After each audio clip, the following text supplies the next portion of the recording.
time here that you don't make it your last. We are extremely committed to bringing you programming, artist talkbacks such as tonight's event with Danny Simmons and Faith Ringgold and Verna Hart and Frank Seuss and James Tops and so many others who have an opportunity to hear from in relation to our brand new exhibition that we're very happy to have from cover to cover, celebrating 20 years of African Voices. And all year long we keep a very lively and engaging schedule of events. I want to draw your attention to a couple of signature series that are near and dear to me. One is called Talks at the Schomburg. The other is Stage for Debate. If you were here last year in January or February, you had an opportunity to engage some of our leading thought leaders on both the importance of the 2012 election, which of course we know ended in the second election of President Obama, but also the conversation around post-blackness, which was inspired by a couple of books. One called Who's Afraid of Post-Blackness, written by the music writer and cultural commentator Touré. I bring these to your attention because they've not been back since then. So I want you to keep an eye out for our new program guide, which will be out shortly, announcing our winter and spring programming. And it's a big deal for those events. I want to make sure that you're here. I also want to thank, as I always do, the Schomburg Society for supporting us, for contributing precious dollars to support the Schomburg Center. We are a free public library, although we do charge tickets occasionally. And when there are external events, in case you've ever been here and had to pay for it, oftentimes that's someone else's event using the space. But those dollars go to support the programming, they go to support the exhibitions, they go to support the work that we do among young people, which is so very important. One of the things that you can look forward to in the years to come, if you're not a member of the Schomburg Society and decide to join, is that we will be building a children's gallery. Construction on that will begin at some point in 2013, part of a larger renovation that will move the gift shop from the back of the building to the front of the building. But that's, for the Schomburg Center, that's a big deal. It really is a chance for us to reshape the experiences that young people have with institutions like this, to have a dedicated space that they can call their own.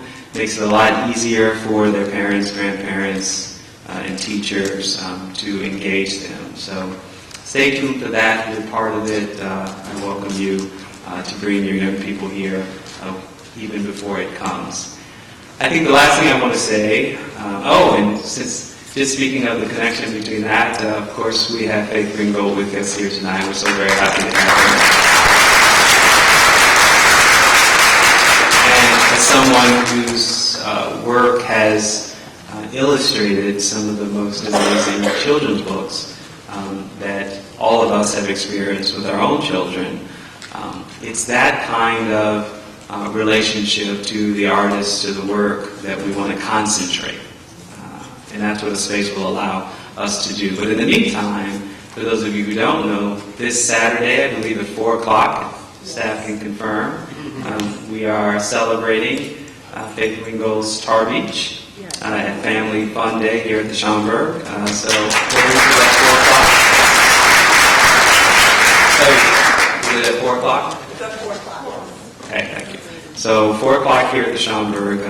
So if your child doesn't know it or grandchild doesn't know it, now's your chance to introduce them to that amazing work. All right, we're a little behind schedule, so I'm going to move off the mic and invite Carolyn Butts here, that we will give a proper introduction to all of the artists and to Danny Simmons. It's a real pleasure to see him tonight. Welcome back, brother. Thank you all for coming out.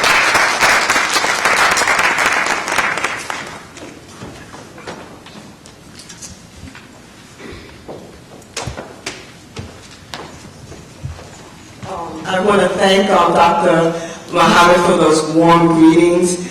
He came out of his holiday party to be with us, which is wonderful. Yeah, not started yet. But I want to thank everyone, especially all of the artists there are 14 artists that are in the From Cover to Cover 20 Years of African Voices exhibition. They're all amazing artists. This is only a small selection of a bigger selection of artists who have graced our covers. And we really just wanted for our 20th anniversary to say thank you to those artists for allowing us to publish their work on the front covers and to really just celebrate who they are. And I also, in introducing Danny Simmons, want to say really thank you, brother, for all the work you've done as a curator. I want to congratulate Danny on all his success. He just opened a show at the Hudson Gill Gallery on 26th Street. He's had an amazing year and a whirlwind of events this past week, so I know he to be here with us, I want to really thank you for that. That's really powerful, his commitment to a cultural institution like us, which we don't have a lot of money, we don't have a lot of, big things going on. I mean, we have a lot of big things, but resources. So I want to thank you for being with us. For at least 16 years, Danny Simmons has been off and on doing different programs with us. So when African Voices was looking for a curator, we wanted someone who was familiar with the magazine and our mission. And just want to thank him for a fabulous job in selecting the pieces for the exhibition.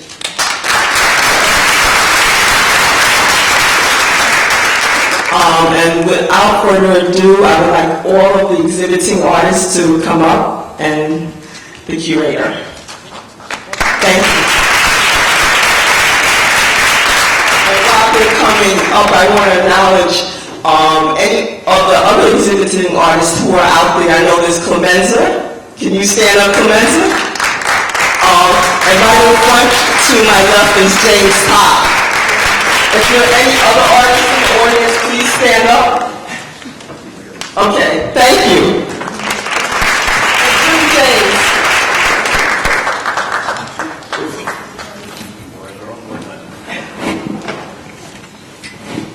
Are we getting started?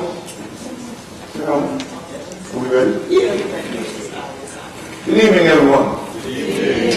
It's always a pleasure to come back here to the Schomburg. Early in my career as an artist, they acquired one of my pieces, which is now in the show here. And I remember being so very, very excited to be in such a major collection with such a history.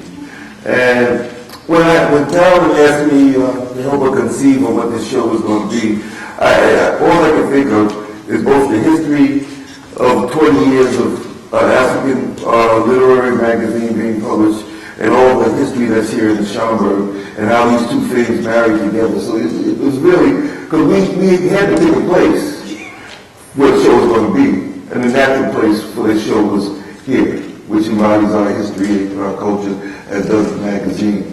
So after the artists introduce themselves and tell you a little bit, I want everybody to say who they are.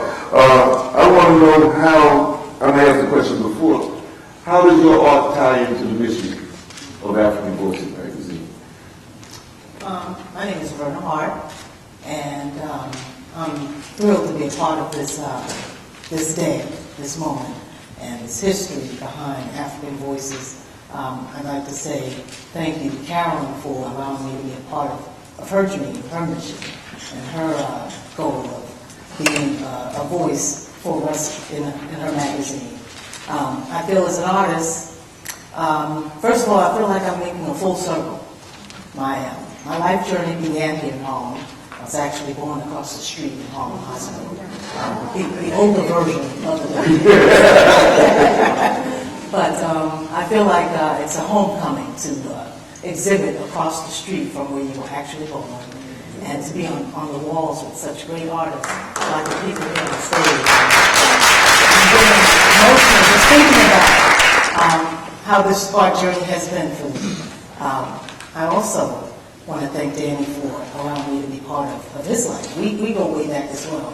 I went to high school with his brothers. Wow. All of that before the fame and fortune. So I've known him a very long time as well. I'm very proud of his accomplishments as well. As an artist, I would say I feel very responsible for representing us visually.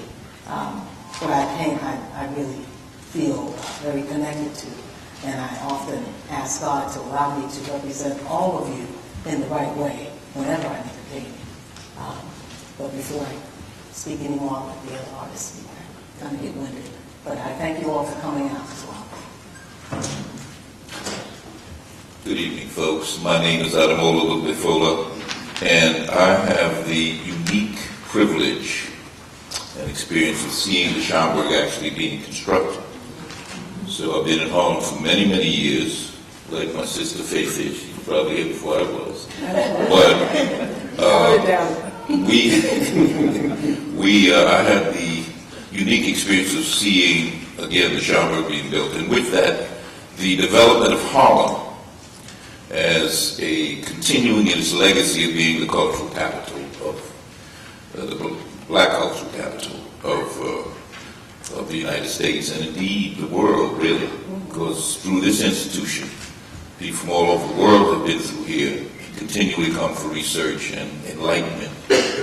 I also had the privilege of being part of the Black Arts movement. And out of that movement, much of what you see today in Black art, the receptivity, the fact that you can go to anybody's home now and see beautiful works reflecting us through the way you see artists, which was a cooperative that began here in the streets of Harlem in 1964. So I've had that privilege. And when you go in to see the actual exhibition, there was a piece that I did called "The Troops Are Coming, Get Ready." And that was my reflection and statement on something that happened in that period. And when Richard Nixon, a former president, wanted to break the union strike for the postal workers, he called in the National Guard to deliver the mail. And we can see how that 40-odd years ago is reflected today of the moves to break down labor and dismantle unions. So you'll see in that show, along with all my other distinguished colleagues here, a piece that was actually donated to Schomburg through a group of African-American folks in 1971. And then the piece that is shown with that, along with the cover, is another piece that was done in 1995. So there's that span that you'll see when you go to the show. I won't save any more comments for later. Okay, well, I'm Faith Ringgold, and I'm so happy to be here. I was born across the street, too. Yeah, I was born right across the street, and I lived most of my life in Harlem. I still have my apartment in Harlem, so I can spend the night in Harlem any night I like, you know. And I'm very happy about it. I've got lots of projects that I'm doing. I am accustomed to showing art when I'm talking about art, but I was told there wasn't going to be any art showing here today. And so I adjusted myself, and I brought some art that I'm going to share with you.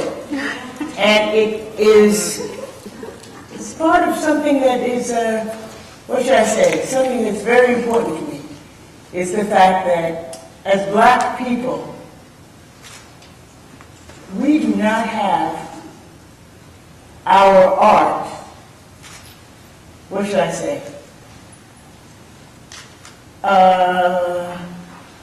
Particularly displayed in our museums. American museums, which are designed to represent the public good, you know what I mean? To present everyone, all the cultures. And it does that pretty well, except for us. Now, I know in the 60s when we were demonstrating at museums and so on to have that happen, There were some black artists who said, oh, well, I'm not a black artist. You know, I'm just an artist. No, you're not.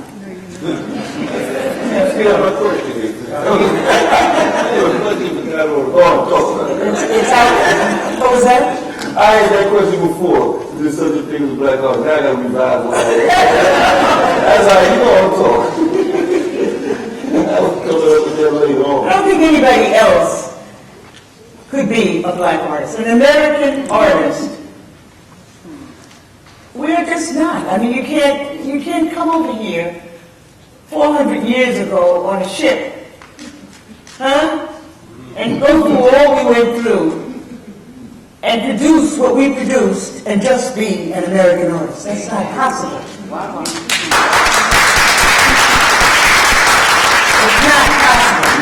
Now, to some people it might sound good, but to me it doesn't even sound good.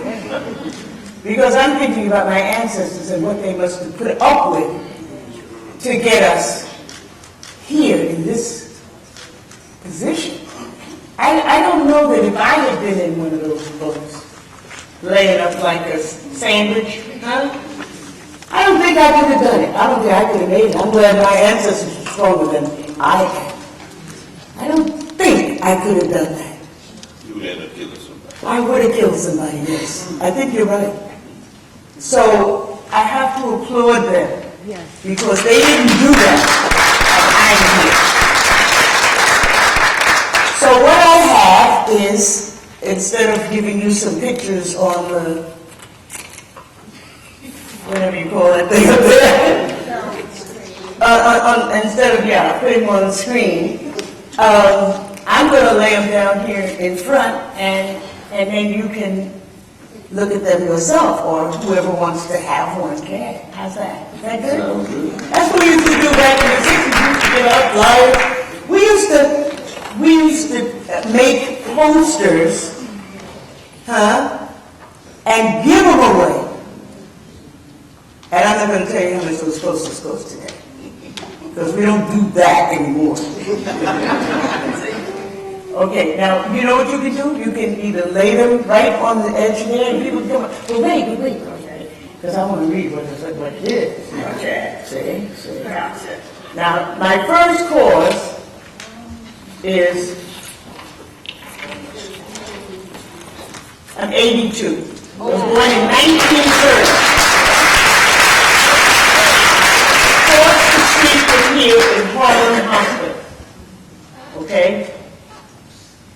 And what I want to say to you is, I got to say this because, I can say what I like at this point. I can do what I want. One of my favorite flyers is I make sure that, I get them out there and let the young people see it. What would America be like without 400 years of black history? Very few people want to answer that question. I tweeted, I put it on Facebook, and I don't get any answers. It's a trap thing. Because if you want to say, oh, without you, so-and-so, we would have been what? What would have happened in America without 400 years of black history? Come on.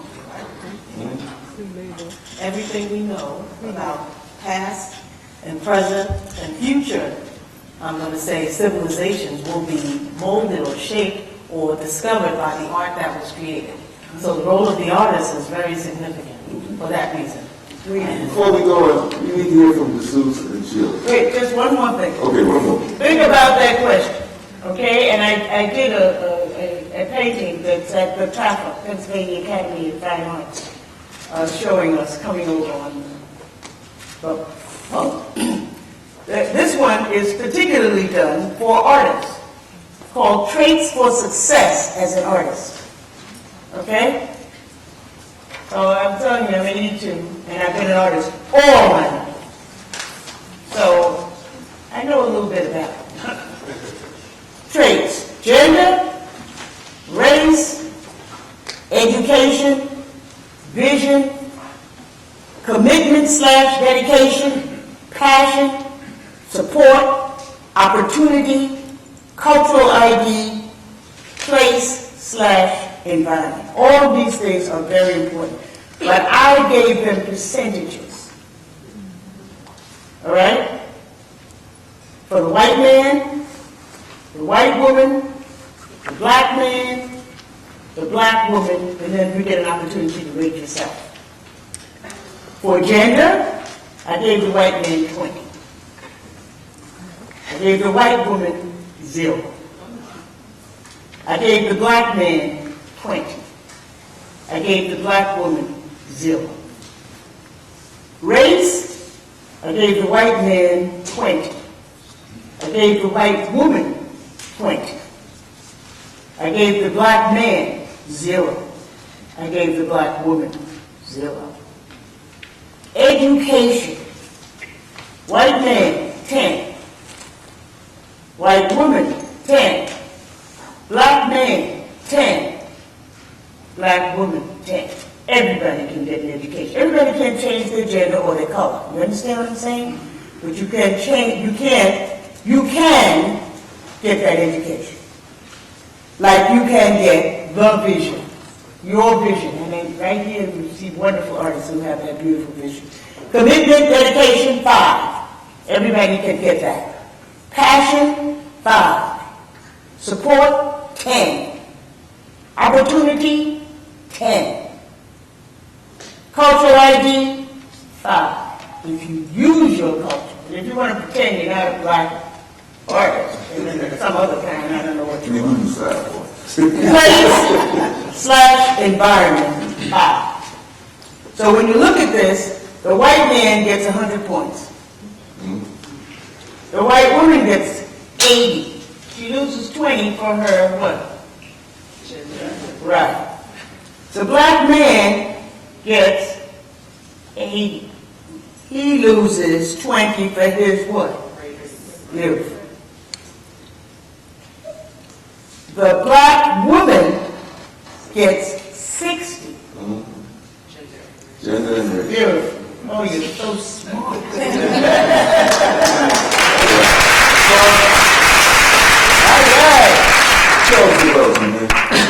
right. Good evening. I'm from Jesus, and I was not born across the street.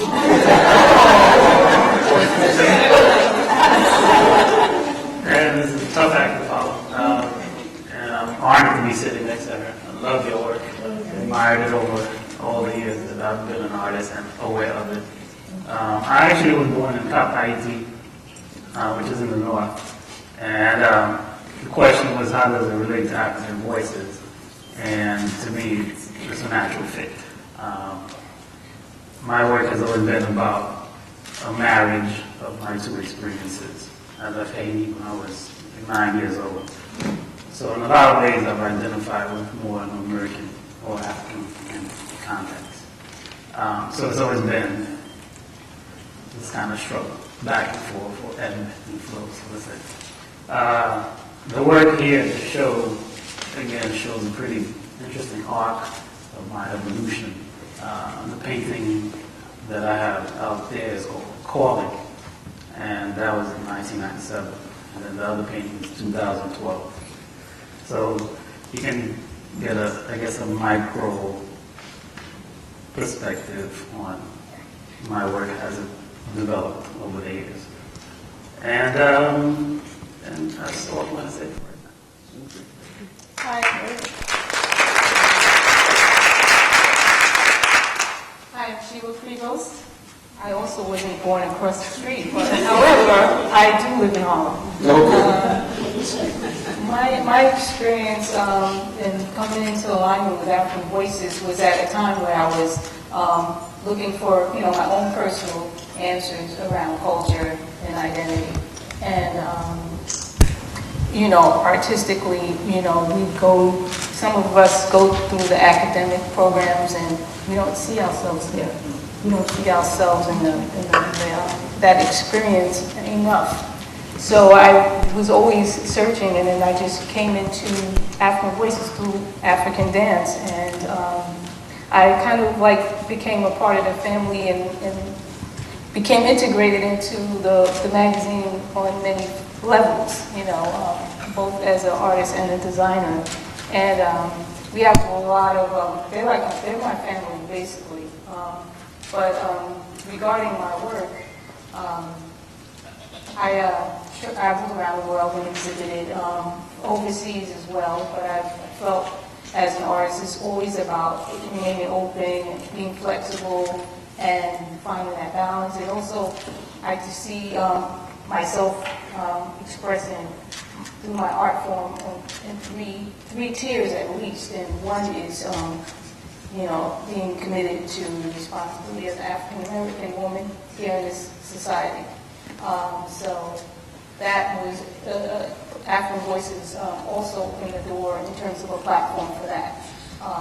Otherwise, I think I would have been still creating the work. It just gave me an opportunity to share with more people. And my work here in this exhibition, pretty much with all the pieces that you see that I had represented were commissioned works and colleagues that I work with African Voices, as well as Carolyn and I just being fans of one another's work. And you know, she was, I want to put this on the cover, and she saw something that she liked. So it's really an honor to be here, and it's definitely a major honor to be here. I'm a fan of all of you here, so I just want to say thank you. Great. All right. Faith touched on my second question, but I think we're going to explore it a little more. The question of race, politics, and social justice are prominent questions in our community, and they're prominent questions of ours. I want to ask each of you, does your work touch on any of those three subjects, race, social justice, or politics? And if so, why do you choose to infuse that into your artwork? I think race, for me, being born, bred and buttered, as I like to say here in Harlem, it's obvious when you meet me that I'm a black woman. And I've had black people actually ask me, do you create black art? And I paused a little bit. I said, well, I kind of use more than one color when I'm painting. So the answer to that is no. My art is very colorful. I don't discriminate when it comes to color. I love them all. And when it comes to politics, I'm grateful that I lived long enough to vote twice for our president, and I'm very proud of that. Politics and art, well, I guess they kind of mix and mingle. You know, if I had to do a portrait of Obama, it would be one of many colors, because he is a dynamic gentleman, and I'm very proud again of his accomplishments. I think Obama had a lot in common with Carolyn. You know, they both had a unique vision. When she started this magazine, I'm sure people probably said, "Are you crazy? You started this magazine?" And you know, I'm sure she got all types of responses, just like Obama. I'm sure he told somebody one day, "I'm going to run for president of this country," and win. And when they walked away laughing, I'm sure he said twice. and he did it. So art and politics, yes, in that connection, you have to have a vision. So he envisioned himself in the White House, and he placed himself there twice. And so as an artist, I envision things before I paint them. I have to feel them, believe them, as well as see them, and then create them. So that's my connection to politics and art, to envision. State your question again, Dan. The question is, how does race, politics, or social justice does it enter into your artwork? And if it does enter your artwork, why and how? Well, to me, art is life, and I don't separate my actual creative output, which is paintings and sculpture, prints and all, from my actual life. And to me, the critical thing for me was that art helped me discover myself. And I grew up in downtown, of course, in Lincoln Center, And I saw that being built too. It seems like I see a lot of things being built.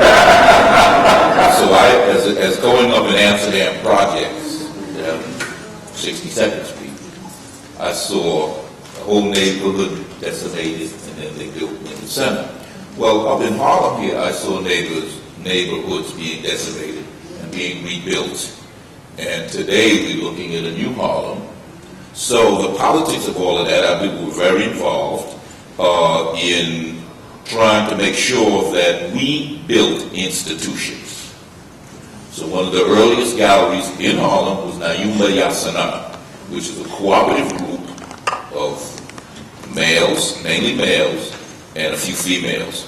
And that was not only political, but cultural. And one of the things that has always driven me is about action. We can sit and philosophize all day about what we need to do, what isn't right.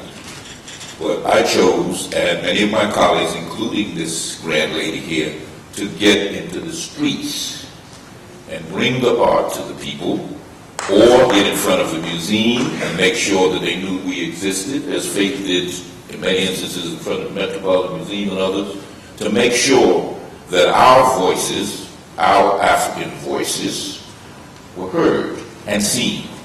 So, to me, the art is that. Now, in the early stages of my career, the art, I set out, and again, many of my colleagues, to make sure that the African presence was intimately integrated into our vision. And if you see some of our earlier works, those of us who were the seniors here, you will see a different form during the 60s, late 50s, than you may see today. So we set out to make sure that our images, our indigenous images, were part of the landscape and part of the dialogue. And I'm also a colorist, but I'm also, art, we have to be careful. Art is about expression. So many people have asked me, what is black art? Well, my definition would be art that speaks to imagery connected with us, speaks to history that is connected to us, and in the best instance, gives a vision of us going forward. And I've trusted much of my art over these 40-odd years, and thousands of works, and being privileged to be in collections reflect that.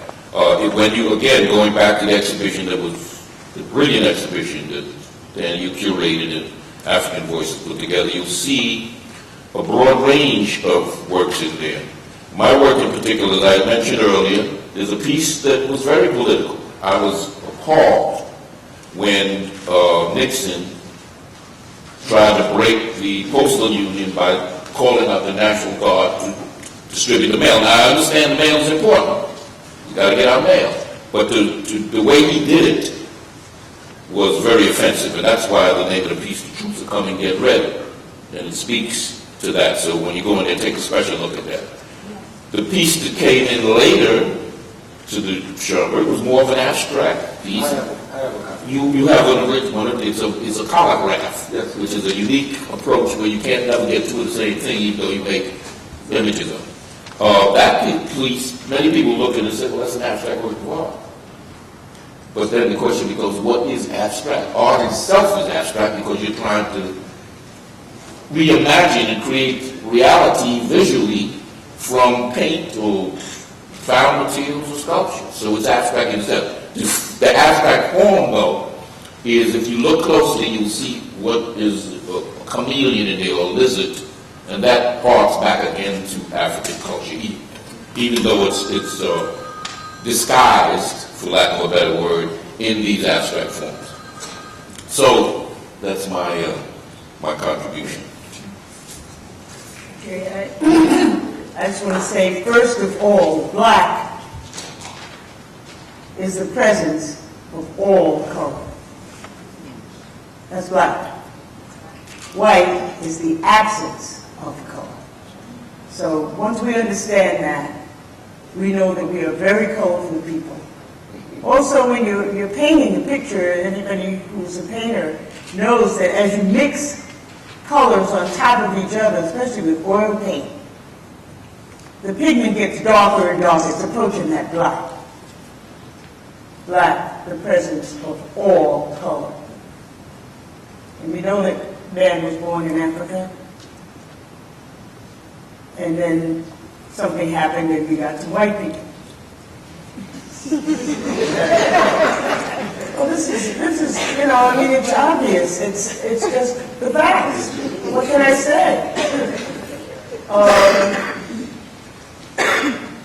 So it's very, it should be a beautiful, natural thing for us to be black people, but it's been so distorted and made so crazy that our children can grow up feeling bad about being a minority in this country. But they should understand that we started this whole thing.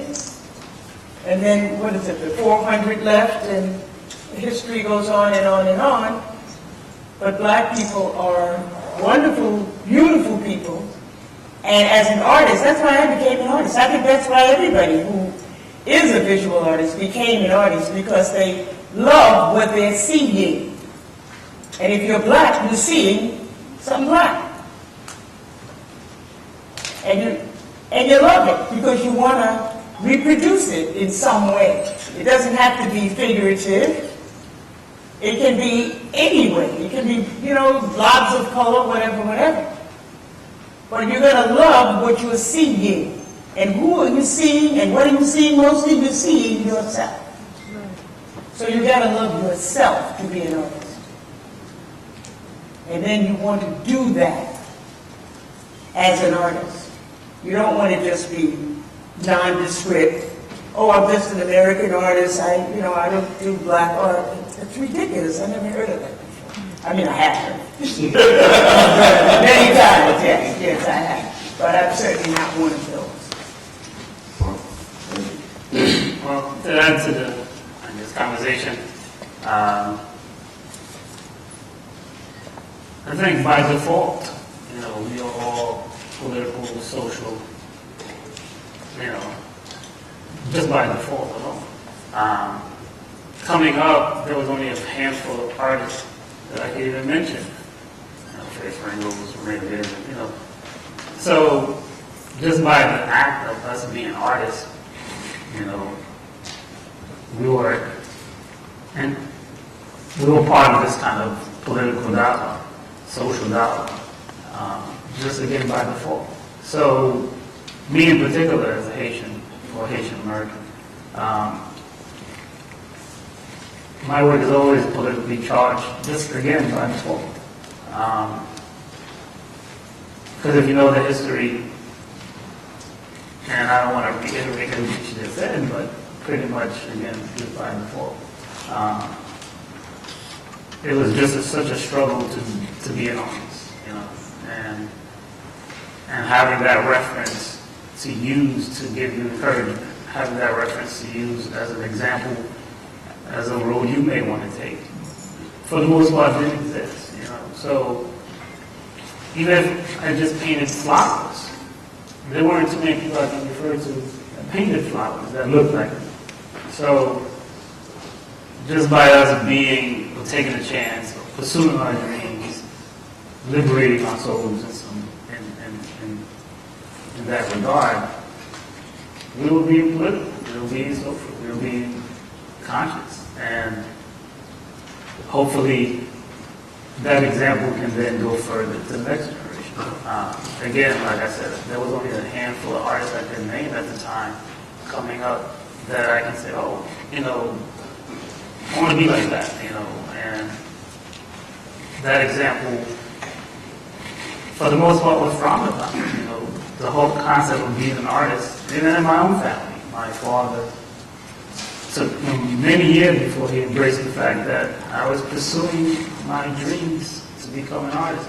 I wouldn't even say my dreams, it's just something that I liked. So, and later on it became a dream. So right now they say live this dream as an artist, because I, for the last, I guess, 15 years or so, managed to live as an artist. And to me, that's a success. The fact that I can actually live doing something that I love, that I enjoy, and hopefully that example will then transfer over to the next generation. So, that's about it. I have to say, for me, you know, as any individual and with artists, you know, once we recognize that we have this gift to utilize in terms of our expression of our thoughts and feelings and experiences, and we tend to really start to, I mean, you know, there's two sides to it, because you're a human being and you have a living life experience, but at the same time, you have a tool, or if you want to call it that, for lack of a better description, a way in which you can communicate. And for me, I just, very early on, I was always asking questions and looking at life from, I wasn't even aware that it was from a political perspective, in terms of environment, in terms of culture, in terms of history, just really asking a lot of questions, and that opened the doors for more exploration for me, and it just started coming through my work. I mean, I was conscious of it after I really matured, but initially it was already there, instilled in me, and just being in the climate, growing up in New York City, such a diverse place where there's so much rich history from the contributions that we've made, and all the push and pull throughout time, and just trying to find answers. I think also my parents kind of always made us sit down and read the newspaper. They always put us in front of the television and watch the news. I could never figure out why I was sitting there, but you know, eventually it did pay off. You know, and it just started. You know, when I, you know, on this initially, I would have to say subconsciously. You know, the social, political issues were coming through my work, and I did things that were not necessarily connected to those as well. You know. But I think it was more of a balance for me in terms of being able to speak to issues, but at the same time finding time where I just wanted to just sketch unconnected to everything. You know, that was probably speaking more to my spiritual self. So moving forward, I feel that I tend to create work that addresses many, you know, levels of our experience. You know, some are historical from the, you know, in terms of like early stages of our experience here. You know, I still feel like those things are important to bring to the surface. You know, that's not all my work, but some of it. And then I like to address issues that are, you know, we're presented with in this day and moving forward. But I also like to create work that speaks to the spirit, because I think that inspiration and creating and having that dialogue about how do we move forward, how do we expand, how do we really experience why we're here, you know? So it's all of those in the book. Earlier today, I went by the Brooklyn Museum and I saw Nicolene Thomas's show, Origin of the Universe. And so that's an example of African Americans or people of color being in a mainstream institution. And so the question is out there in this era of post-blackness, is there still a need for black magazines like African Voices, black institutions like the Schomburg, black museums like the Studio Museum, galleries like mine, Rush Arts? Is there still a need for race-specific institutions in this day and age? Yes. So, Yes. As far as race goes, I've always felt like racism is not dead. It's in intensive care. And you know how in intensive care you're trying to keep this thing going. Nobody wants to pull the plug and let it just be over with and say, good night, it's been a nice life, but you're dead now. So racism, again, is still very obvious. I've gone many places in this year, 2012, and race has always been an issue. As an artist, I felt color should be an issue only on canvas. But unfortunately, our society doesn't allow that to be the case. I don't feel insulted by who I am because I know God created me to be this person. And as an artist, I feel very, very proud to be an artist because God was a creator. He was an artist too. He created every last one of us. And when I look at a person, I see a hand of God, one of a kind, original person. So how can you be so sure that, God was an artist and he made only one? Well, your fingerprint is definitely, I'm going to say, justification of that. Nobody has the same fingerprint. So God made you. He gave you that one print, and when you give that print, that's you. And that alone says a lot to me. So when I paint, I'm trying to copy or give homage to what God already created, whether it's a person, a place, or thing. I feel very responsible in representing us as a people. In that case, yes, race is important because I want to represent us in the right, proper way. And I don't need a museum to, I'm going to say, make it, to justify that this painting, just because it's not in a museum, doesn't mean that it's not important. If I had to paint this very moment right now, all of us right here in Schomburg, I would paint a sea of faces just looking, and, I would do my best to give homage to every single one of you. And that responsibility as an artist, I feel very proud of the fact that you trust me with representing you, and that God gave me this gift to put the spotlight on what He created, and that's all of you. Post-blackness? Whatever that is. Well, that's the issue here. Yeah. There's no such thing. We're as black as we always were. But let's just take this institution, a little slight bit of history. For those of you who may not know, the reason we're sitting in this room today is because of a Puerto Rican man of color who back in the 1930s was in a classroom and he wondered, well, where's my history? Which is, we made a quantum leap since then because of activists in the Black Arts Movement, in the Black Cultural Movement, but because Arturo Schomburg posed this question, and his teacher told him, there is no, your people don't have a history. It began with slavery. He then took action, and he began to collect books about black people, about black civilization. Fast cut forward, we're sitting in the new Schomburg. The original Schomburg is next door, for those of you who don't know, that building. And this is part of the public libraries, New York Public Library. And by the way, the New York Public Library is run by the Astor Tilden, I forget the third person, which is a private corporation. A lot of people don't realize this. This is a private corporation that actually controls the New York Public Library. But this building came about because and this is an answer to your question about the necessity of black institutions.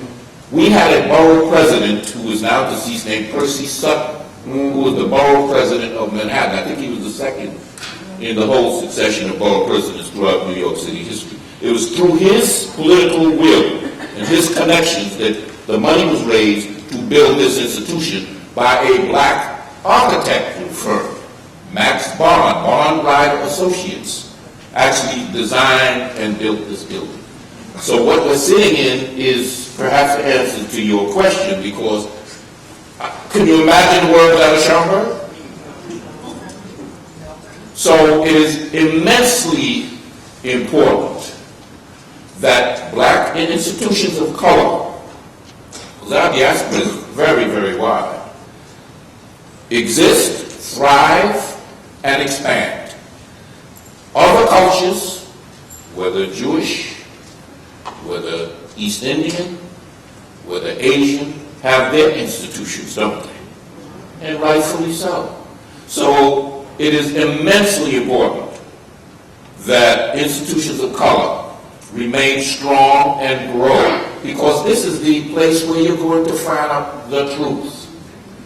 American society has been in a long state of denial, and that denial is fed by politics, economics, greed,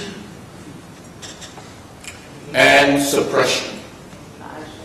And it's a feeling that because I am white, I am privileged, and thereby I am entitled, not ever realizing that these captains of industry that tout about how great business the people they are, their foundation had 250 years of free labor. Give me 100 years or 50 years of free labor, and I'll build some giant corporations too if I got free labor. So we have to keep this in perspective as we go forward. That we're not going to be entitled to anything, even though we are. We never got our 40 acres of mule, which was supposed to be given to every black person after slavery. After our 250 years of free labor, everybody was supposed to be given 40 acres of the mule. That was supposed to happen. It never happened, obviously. But the institutions are immensely important. And actually, we as artists come out of that tradition of creating spaces where our people can rest, our people can be inspired, our people can be educated, and our people can live. So art is not just a hobby. Art is a way of life. Art gives one a sense of pride. I was just saying earlier, Faith's work was one of my early inspirations, because for the first time, I was able to see images in publications and on the walls of institutions that looked like me. Before the 60s, outside of people like Romeo Bearden, Jacob Lawrence, and a cadre of Faith is certainly one of those, Elizabeth Catlett, other great seniors in the art movement gave us a foundation to move forward. So, yes, you must not only maintain, but we must expand, and we must support. I'm very happy to see all of you here tonight, because one of our challenges over the years has been getting our people to come out and appreciate what we have done and what is there for them. When we hit the streets in 1964 with the first annual Outdoor Art Festival, people were in awe. We took the work and put it up on the fences on what is now known as Adam Clayton Powell Boulevard, because our people were not used to going to museums or galleries. In the spectrum of the fine arts, music, dance, literature, all of those things we excelled in. But the fine arts has a special place within American and European culture. It is the elite who deal with the so-called visual fine arts. And that was an area where we were just not represented. The Faith was saying you can go to the museum. Where are we in the museums? Well, I'll tell you where we are in the museums. Because of work and commitment and activism by Faith and small Benny Andrews and others, we are in those museums now. But when I was coming into my own, it was rare to see anything of any color in any major museum. So we have made a quantum leap. We have many more quantum leaps to go forward that we need. So that's the reality.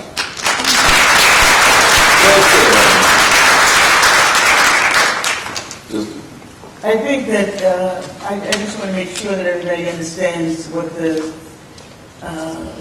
problem of not having a particular gallery that says African American art, black art, whatever you want to call it, on the door of the museum, the Whitney, the Metropolitan, the Museum of Modern Art, the Modern Museum of Art, where a black couple visiting from where? Texas, someplace, can say, look, meet me at the Black Art, meet me in the Black Art Gallery at the Modern, and we'll meet there and see the latest show of Addie Roller, and then we'll go out to dinner. We can't do that. We pay taxes for other people to do that, because those museums are tax exempt, because they are supposed to be serving the public good. So it isn't that, oh no, I don't want my work in those museums, I'd rather have my work only in a black art museum, I don't want my work in a white museum. It's not about that. It's about your taxes are paying for you to be there. And you should be there. All of the other, you have, I don't know how many museums have Haitian galleries. I'm not sure. But some. I'm talking about white museums. Let's call them white. Okay? I'm not sure, like the Modern, the Whitney, so I don't know. I don't think any of them probably have Haitian art. Okay. But it's important, because until you have that, you have no art. You cannot just go on the black art museums that we have, because most of them don't even have art. They have history. Black history. The one in Washington, D.C., it's not art. It's black. The one that's going to be built? History and culture. Sorry, not art. Right. So you're messing with yourself when you're doing that. And you're paying for it with your tax dollar. Something that you are not getting, and you're agreeing that it's okay not to have it. White people, they don't care. They don't want you there anyway. And I'm telling you another thing that's very bad about it. There are only certain people who are going to be shown at those museums. The Whitney, the Met, the Modern, what's the other one? The Guggenheim. Only certain black artists are going to be in there. Why? Because there's not that much space in the American art galleries in those museums. You understand what I mean? They only got a little space for you black people, just a little bit. If you had your own gallery, you wouldn't have that problem, would you? No, I mean, you have the museums too. Yeah, don't cut back on anything. Black art museums, yes. I'm not saying don't happen. I'm simply saying you are paid to be also in the so-called white art museums. It's like saying kids can only go to black schools. Every school they go to has to be black. Now, they're paying, we're all paying for the Board of Education to train all our children, teach them all. Try to understand what I'm saying. You don't give up anything, you're getting more. When you're walking away from the Whitney, the Guggenheim, the Met, and the Modern, and saying, we have our own black art museums, you're not thinking. Because you can't do anything that's as big as that anyway. Because they got everybody's money. You just got yours. They have everybody's money. Okay? And you're walking away saying it's okay. It's not okay. Because if they had, in every one of those museums, if they had a gallery of black art, like they have Mexican, you know, the Asian art, they even have Middle Eastern, just opened a big Middle Eastern court at the Metropolitan. Huh? What about a court of black art? My God. I think a lot of these museums, they have African art sections. Oh, we all have African no, roots. forget about African. Black American. Forget about African. Everybody knows African is powerful. But that's not us. We are not just African. We are African American. We are the Africans who came here. They're the Africans who did not. And everybody knows that art is fabulous. However, they didn't know it before the 60s. They found it out in the 60s. That art was all over Europe. Because they went there, they got the slaves, and they stole the art. And they took it to Europe. They're not showing contemporary African art, they're showing traditional African art. Exactly. I'm not talking about contemporary African art. No, they don't show that. They don't show that because that's in competition with contemporary European art. They're showing traditional African art as an antiquity, not as a living, breathing part of the art. Which is fine. It's fine, but the whole point is that we are not represented in those museums except for in some small cases. And it's a particular type of African American art that is represented by those museums. Yeah, that's what I'm saying. But if you had a gallery that said African American art, you understand what I'm saying? Okay. Now you gotta fill it. You gotta put some black people's art in. I was listening for a minute. You understand what I'm saying? You get what I'm saying? Okay. You guys don't have to open up to the audience, so please. Danny said kind of two things, post-black, and then is there a need for institutions like this? And I don't think a lot of people understand within the art world exactly what post-black refers to. It's a phrase that was probably coined about like 10 years ago. Pretty much you have younger artists coming up with a different experience. They didn't experience, racism the way it was experienced in the 40s or in the 30s. So their exposure to racism was more, I guess, polite. I don't know how else you want to phrase it. But also they're coming up out of an educational experience as well because their parents had some welcome and afforded them advanced educations and afforded them the luxury to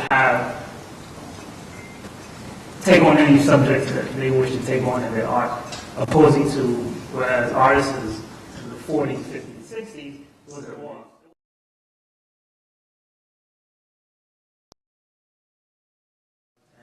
And reject other artists. So there's a particular thing going on there as well. And in terms of institutions like this, in terms of causes like this, it's an endless struggle. And you can never say it's over because it will never be over. I don't understand what you're talking about. I'm talking about the phrase post-black in reference to art and how it's been used in the last 10 years.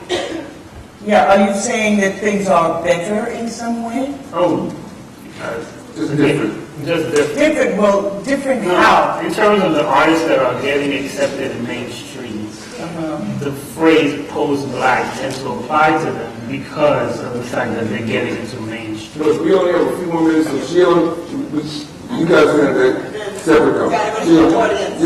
Sheila, go ahead, please say. You guys covered pretty much everything, but I have to say, I hear what you're saying too, and I make that connection. But Do you agree with that? I think that there is a movement that represents that, but also I think the institutions that we are creating still are very essential. Every bit of whatever we can create, no matter how much we may have lack of resources or whatever level you're creating at, to create an environment is important, or a media platform. It's all very, very vital right now, still moving forward. And yes. I just want to say one thing, if I may, because there's an irony in this whole thing. We sacrifice our lives, physically, mentally, spiritually, in order to open doors for the younger generation. I dedicate, okay? And the irony is, in opening these doors, the younger generation, and I commend all of them, have fallen into this post-black cycle.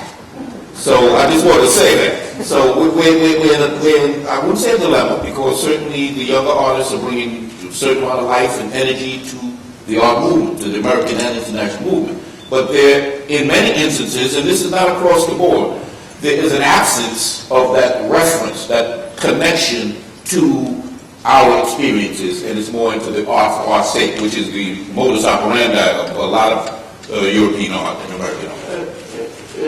I would love to continue. We're going to have this bigger conversation at the Brooklyn Museum because I just set that up today to have a conversation about what is going on in Black art. There's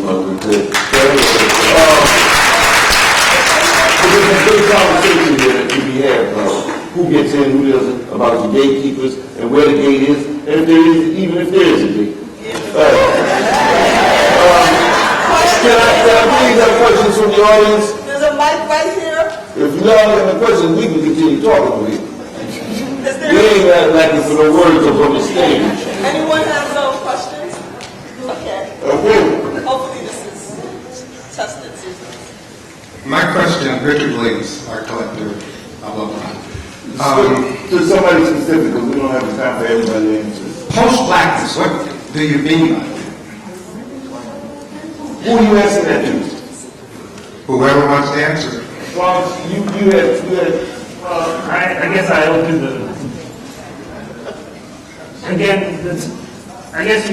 I don't want anyone to misunderstand my position on the term. I'm not for it or against it. I'm just explaining how it came about.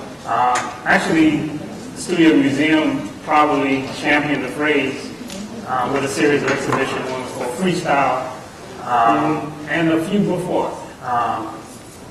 You have a different experience for different people coming up, and in some cases it negates the struggles of the past, in some cases it doesn't. But for the most part, the younger artists that are getting mainstream acceptance, in my observation, have omitted certain things in order for that acceptance. So, but again, post-black, it's an ambiguous term for the most part. I just want to say one thing. I thought about this a lot, and I think the difference between these younger artists that are included is we have the same images of black people created by the older generation. They're all, but one is speaking to us, and the other one is speaking to white folks. And the young people, they create those images for commercial market and for a white audience to explain who we are to them. What we created, like the generation, older generation, we created that art to speak to us about who we are to ourselves. And I think that's the difference, at least my perception of what the difference is. You know. Next question. Hi, my name is Charnel Colbert, and I'm an educator and an artist. I'm very grateful to be in the presence of all of you guys because I admire all of your work. So my question is brief. The point was brought up about making a living as an artist. And for young artists, what is the game plan for actually doing that? And the second question is, I feel like I always hear this, young artists do this versus older artists do that, but speaking for myself, I'm a part of a young African arts collective, and we do use the African art aesthetic very much so in our artwork that's both performative and visual, but we have a very hard time getting mentorship from elder artists because of ideas of competition and capitalism that don't really fuel the art that we're trying to do. So the two questions are, can you give some concrete examples of the way that you guys have made a living financially with your art? Like, who did you talk to? Where did you go? And how can we get mentors? Because I don't think there's enough generational support for young artists, but yet there's always sort of bashing of young artists not doing the quote-unquote right thing. First, no bash. Take that out of the vocabulary. We are not bashing anyone up here. I wasn't saying you guys. I'm saying the sort of general sentiment that young people need to get it together, and I'm agreeing, but I'm just saying we need support, and how can we do that? All right. My art journey began very early. I always felt like an artist before I even understood what an artist was. And what I mean by that is I remember my days of crying behind my siblings. I'm the youngest of four. And they would be on their way to school, and I always wanted to go to school. So I remember crying many days, I want to go to school too. So finally, I get to go to school. And I can see the kindergarten class, just like I'm seeing all of you. It was very vivid. I had the option of playing with the blocks or the water table, or the play kitchen, or the dolls, or the dress up, and then there was the easel. So every day I would go straight to the easel, and I would paint a picture every single day. I just fell in love with painting, and I didn't know what I was doing, but I was expressing myself every day on this paper. And paper would also have a great meaning later on, but my kindergarten teacher was very, very supportive.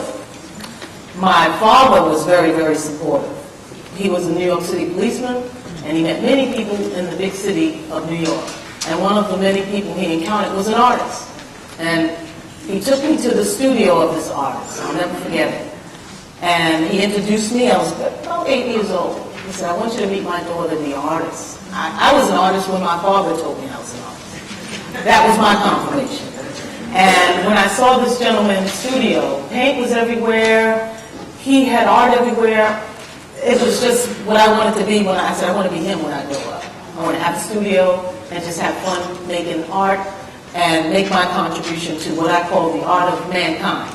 When I go to the museums, yes, I don't see myself in the museums. I recently went to the Philadelphia Museum, and this year I went to see the Van Gogh show. And I'll never forget, after looking at all the art in the collection, as well as the Van Gogh show, I finally saw an Elizabeth Catlett piece. And I ran over to it, like, oh my God, finally I get to see some work that reflects, we're included, the inclusiveness of this museum. So I go over to the museum piece of Catlett, and I read the placket, and it said, you know, how great of an artist she was, and I read that moment that she had passed away.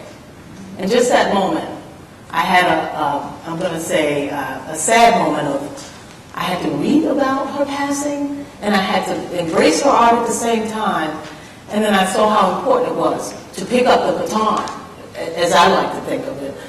It's a responsibility to represent us visually and speak with this visual voice that God blessed me with.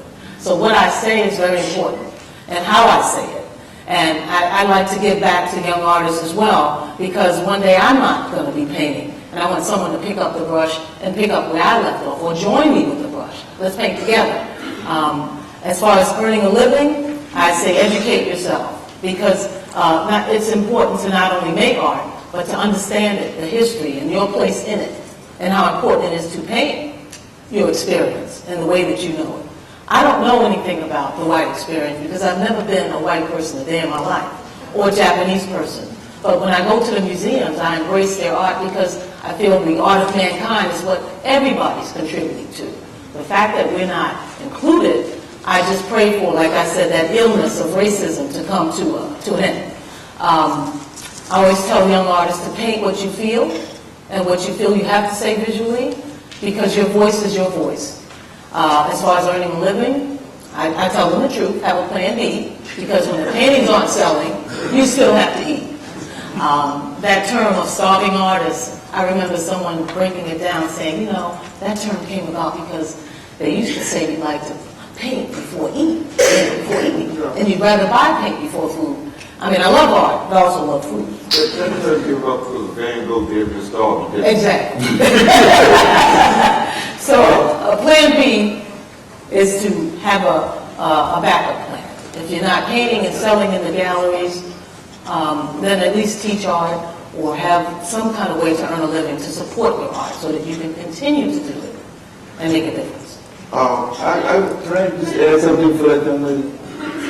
Yeah, go ahead. You got it. Also, don't limit yourself to the United States. You know, I mean, if you're traveling, look for opportunities when you travel. Keep yourself open, engaging with people around the world, and you'll be surprised what there's so many opportunities outside of the United States for you to share your work and exhibit and get it published, and just build opportunities that will lead to bigger experiences and more, you know, of what you're looking to, you know, enjoy. So, you know, don't limit yourself in that way either.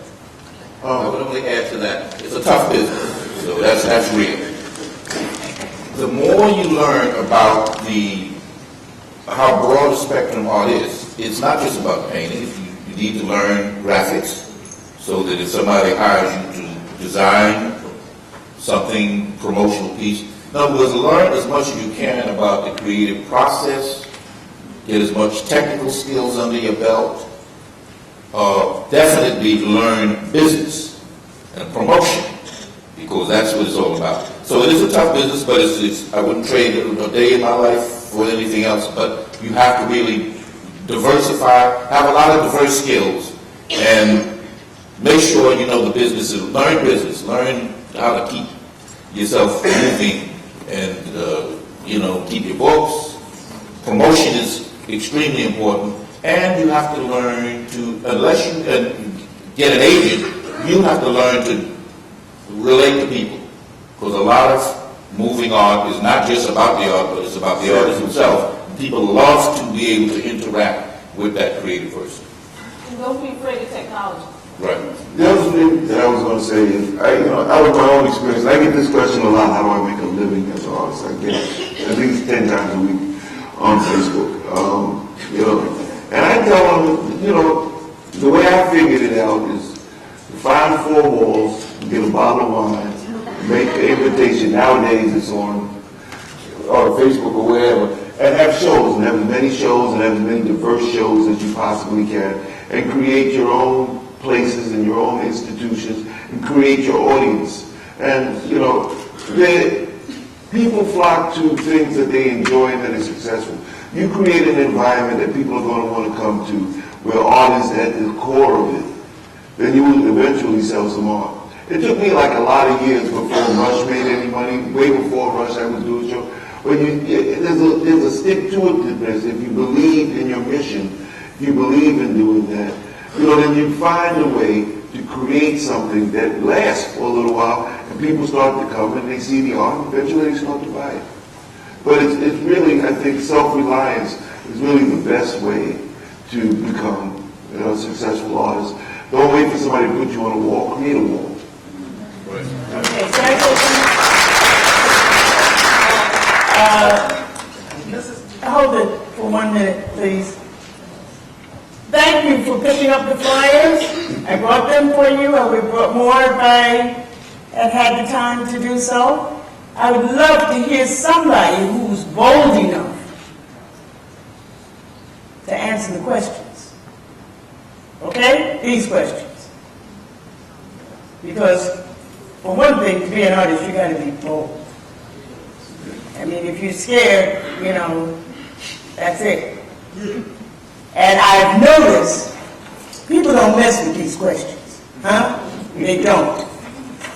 They do not. And I'm going to tell you right now, you got a problem if you can't deal with these questions.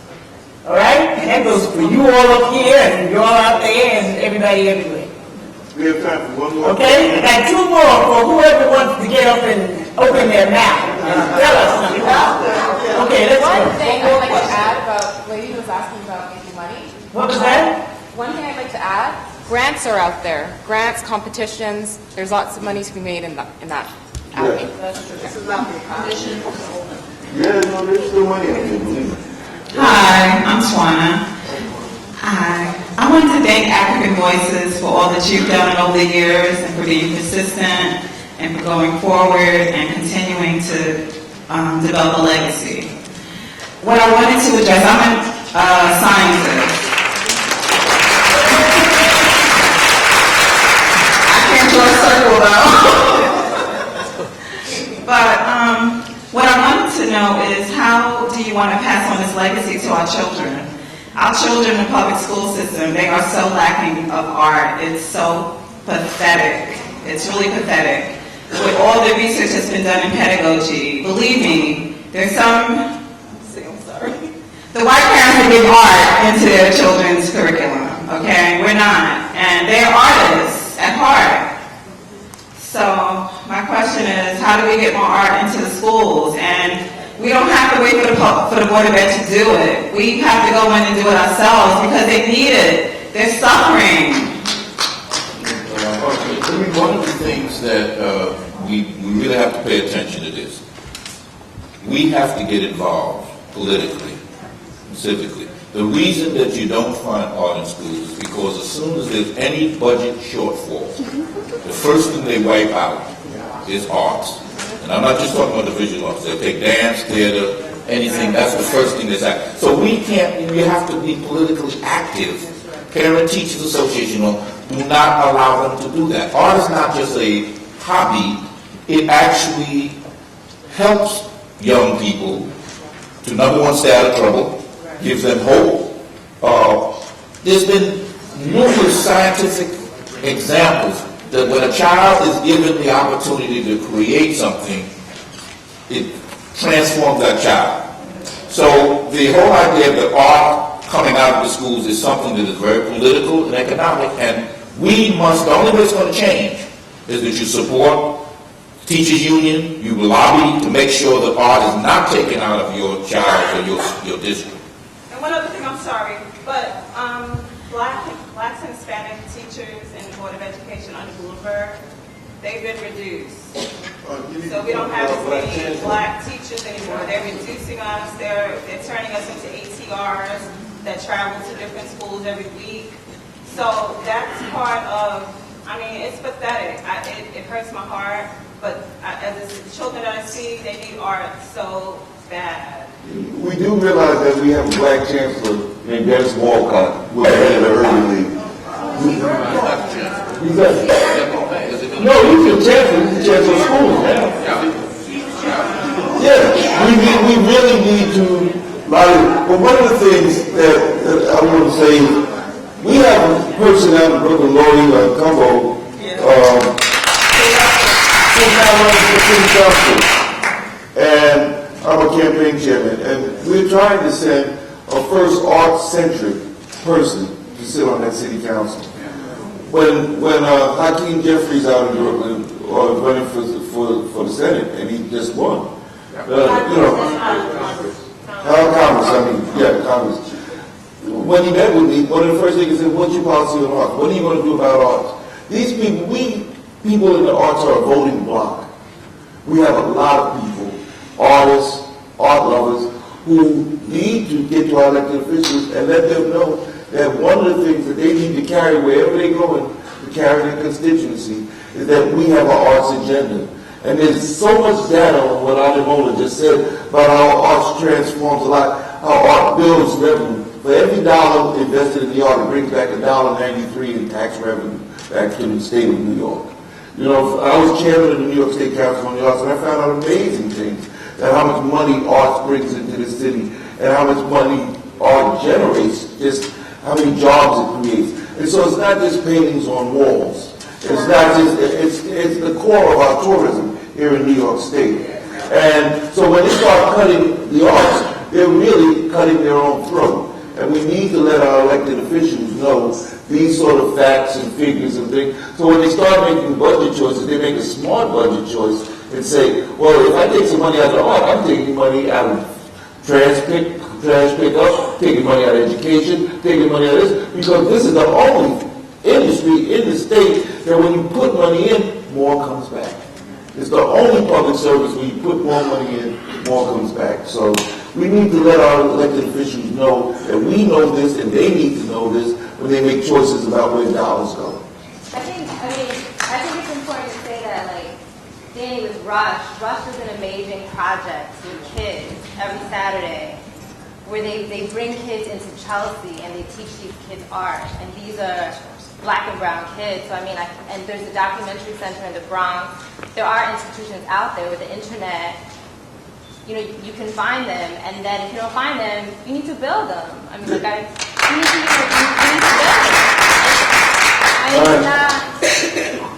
You take your kids to the Bronx Museum has an exhibit right now of Black art.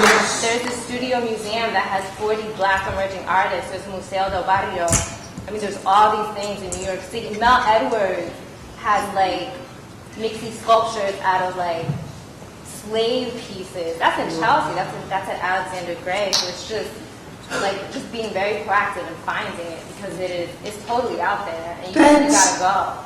Thanks so much for sharing. And I wouldn't say in this room we all are each other's resources. And, we should share this information. We should have a network. We should see how we should support Cornell Gallery, as well as the Schomburg and African Voices.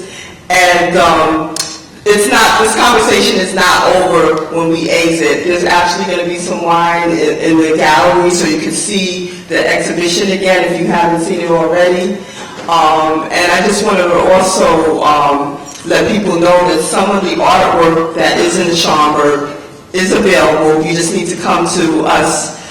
There's no sales that can be made here. Some of the front covers are for sale, and it would actually support this exhibition. I spent about 18 months trying to get support, but we had to do this without support. We had to do this on our own. And like Danny said, we have to create our own space and create our own revenue. And so please spread the word, tell people to come. The exhibition will be up to January 19th. And I really want to thank the Schomburg. They were a full partner in making this happen.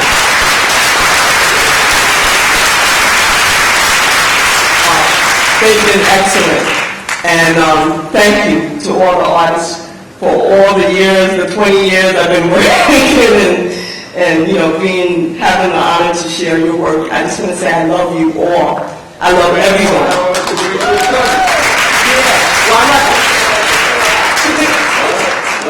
Thank you.